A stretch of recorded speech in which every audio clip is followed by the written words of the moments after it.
Welcome to Treat a Table. I'm your host, Sarah Gollibart-Gorman. Today we're in the Explore More kitchen in downtown Harrisonburg. Let's get started. Today we're making apple cider French toast with Fuji apples. Though we are using Fuji apples today, Rome, Albemarle Pippin, and Ambrosia apples would work fantastically in this recipe. The first step is to make the custard for our French toast, starting with 6 eggs.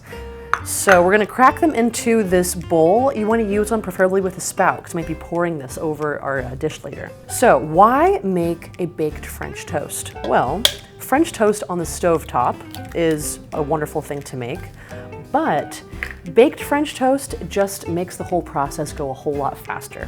You aren't standing over a hot stove, flipping over slice after slice of bread. And what's great about this recipe as well is that you can freeze it and then bake it later. So you can go through all of the steps to prep everything, toss it in, and it's good for a few months in the freezer. So I recommend this recipe for if you are hosting a festive fall brunch, maybe a holiday meal, maybe the kids are home from college, you have the whole family together. This would be a great recipe to share with family and friends. All right, we're gonna whisk our eggs until they're just nicely combined and kind of like a lemony yellow color. Make sure all of your yolks are broken and are incorporated in your mixture. Now that our eggs are whisked, we're gonna add in a cup of whole milk. Heavy cream is a bit too much for this recipe, but definitely use whole milk. Do not go for the skim. So we want a nice rich flavor in this custard. And then we're also gonna add 3/4 cups of apple cider. It's gonna add a nice appley flavor to accompany our actual Fuji apples. We're also gonna put in a 1/2 teaspoon of orange zest. This is a secret recipe in French toast that just provides just a nice bright citrus punch that adds so much to the savory and sweetness of this recipe. So usually an orange will be like a teaspoon of zest. We need a 1/2 teaspoon, so we're gonna zest about 1/2 of this orange. And since we're zesting this orange, why not also use the insides too in this recipe? So we're gonna cut the orange in 1/2, and then we're gonna juice it. And typically an orange contains about 1/4 cup of juice. You know, it depends on the orange, some are juicier than others. But we're gonna juice this and add this to our custard. The orange juice is not gonna overpower this recipe. It's more just gonna brighten everything up. Kind of similar to when you put lemon juice in an apple pie. We're also gonna add a 1/2 cup of maple syrup for this recipe. You could also use brown sugar if you'd like, but I just love the flavor of maple syrup and it just adds so much to this fall recipe. And finally, we're gonna add a teaspoon of vanilla extract and 1/8 teaspoon each of cinnamon and salt. And now whisk to make sure everything is nice and combined in this lovely apple cider custard. It's now time to dip our brioche in the custard and arrange it in our baking dish. You want a 9x13 dish for this, any shape will do. I have a rectangle here. I'm using 2 loaves of brioche here. We might not use the whole second loaf, but it's always good to have extra because you really want to fill this pan so it's maxed out with apple cider French toast. So why use brioche? Brioche is the queen of breads for French toast. It's an enriched dough, meaning it's made with eggs and milk, so it's just a nice, rich, slightly sweet bread that's perfect for this recipe. But really any other bread will do. So if you have like a seeded loaf or a crusty sourdough that's been sitting on the counter, this is a great application for that bread. You do not want to work with fresh brioche for this recipe. It's going to fall apart in the custard and be just way too spongy and it's not going to work out. So you want to make sure your bread has aged for a couple hours up to a day.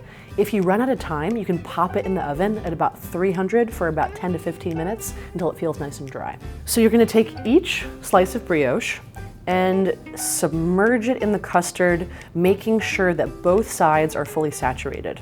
Now the way my baking dish is set up, I can't quite fit 2 slices adjacent to each other, so I'm kind of creating like an alternating stack in the dish here.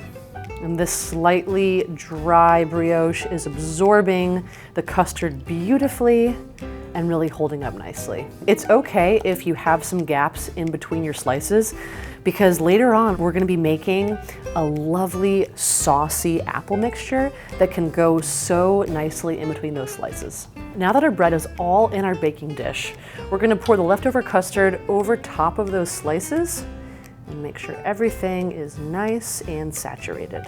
Now we can set this aside and get started with our saucy apple mixture. For our apple topping, we're gonna use 4 of these Fuji apples. Like I said, these are so sweet and delicious.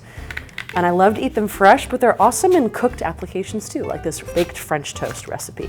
So these apples are going to get sliced into about 1/4-inch slices. If you have a handy little apple slicer like I do, you can take those larger slices that it creates and cut them into 3 smaller pieces. And just toss those right into your saucepan. And also, we're not peeling the apples here, number 1, because fiber, and also number 2, because the apple peel is such a lovely pinkish, reddish color that's gonna look so beautiful on this recipe once it's finally cooked. Before we put the apples on the stovetop, let's preheat our oven to 350 for our baked French toast. While your oven is preheating, you can toast your pecans for about 10 to 15 minutes until they smell nice and nutty and toasty. The apples are gonna go on the stovetop with a 1/4 cup of butter. You can kind of make a well in the apples and then just add your butter in and get that melting on your stove. Now that our butter is melted, we're gonna add in a 1/4 cup of apple cider, a 1/3 cup of maple syrup, a teaspoon of cinnamon, and then a 1/4 each of allspice and nutmeg, and an 1/8 teaspoon of salt. So we're gonna stir up this appley mixture and cook it on the stovetop for about 15 minutes. You want the apples to be soft and the mixture to be nice and jammy. What this is really gonna do is create this lovely apple topping for our French toast, and the sauce part is gonna just seep into all those cracks in the slices of bread. Now that our apples are nice and cooked, we're gonna add our 3/4 cups of toasted pecans to this mixture.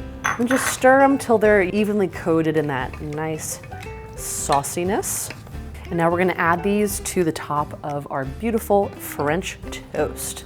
So kind of, sprinkle it evenly over top of everything, and then we can kind of arrange it and send some of those slices down in between the bread. We're gonna cover this beautiful baked apple cider French toast with some tin foil and then bake it for 20 minutes covered at 350. After those 20 minutes in the oven covered, take the tin foil off and bake for another 25 to 35 minutes until everything is nice and set. So that means when you jiggle the pan, the French toast is not too jiggly, it stays put and looks nice and cooked. Our cook time is over and it's time to take our French toast out of the oven. This French toast smells amazing. It just smells like fall in a dish. I cannot wait to give it a try. Let's grab a bite of that brioche and that nice cooked Fuji apple. I cannot wait for you to give this dish a try. Stay tuned for what we're cooking up next with Shenandoah Valley Orchards.